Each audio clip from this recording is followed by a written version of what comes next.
Les États-Unis ne te diront pas que leurs soldats ont violé de nombreuses femmes françaises pendant la Libération, et que la quasi-totalité des présumés soldats violeurs pendus étaient noirs. Alors, comment expliquer cette surreprésentation? Pour motiver des États-Unis à aller se battre de l'autre côté de l'Atlantique, l'armée et sa presse ont exacerbé la réputation de la France comme pays de femmes libres, modernes, ouvertes sexuellement, et les ont présentées comme disponibles, leur mari étant parti au front, et bientôt reconnaissantes de leur libérateur. Dans The Stars and Stripes, le journal de l'armée, vous pouviez lire ceci. Voilà ce pourquoi nous nous battons. Les Françaises sont folles des Américains. Le magazine Life, lui, raconte en 1945 que l'opinion générale pensait que la France était un énorme bordel composé de 40 millions d'hédonistes. Les attentes sexuelles des soldats américains étaient donc énormes. Mais la réalité de la guerre était différente. Les combats s'enlisent, il pleut sans discontinuer. L'odeur de la mort, pestilentielle, est partout. Ils voient des horreurs. Alors ils reviennent traumatisés et boivent.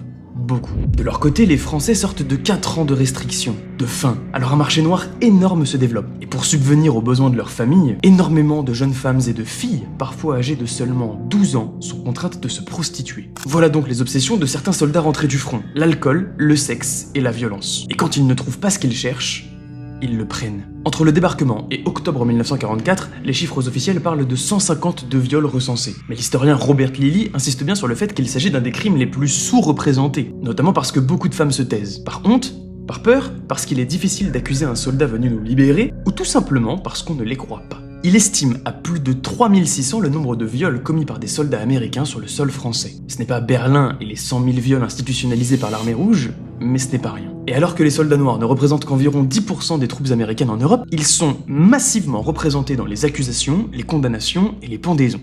Alors pourquoi ? Eh bien d'abord parce que l'armée américaine est ségrégée. Les soldats noirs sont rarement envoyés au front. Ils restent à l'intendance, où ils fréquentent des civils plus longtemps. Et là où des soldats blancs, dans des unités mobiles, violent puis repartent au front, les soldats noirs sont beaucoup plus facilement identifiables. Ensuite, les tribunaux militaires sont imprégnés du racisme du Sud. Quand une femme blanche accuse un soldat noir, on la croit. Quand elle accuse un soldat blanc, on va lui demander des preuves, ou on l'accuse de s'être prostituée. Enfin, les pendaisons, souvent publiques, permettent à l'armée américaine de cibler un coupable précis. Un bouc émissaire qui permet de montrer que le problème des viols n'est pas un problème de l'armée américaine, mais un problème de noirs. Il réplique ainsi une logique de lynchage encore en vogue dans le Sud. Voilà pourquoi cette partie de l'histoire a été longtemps censurée. Elle abîme l'image du GI héroïque, protecteur, pur, et de la libération purement heureuse. Elle reste évidemment un immense moment de joie, de courage et d'espoir. Mais une histoire de ce nom ne peut pas seulement garder les images qui la confortent. Elle doit être regardée dans son intégralité.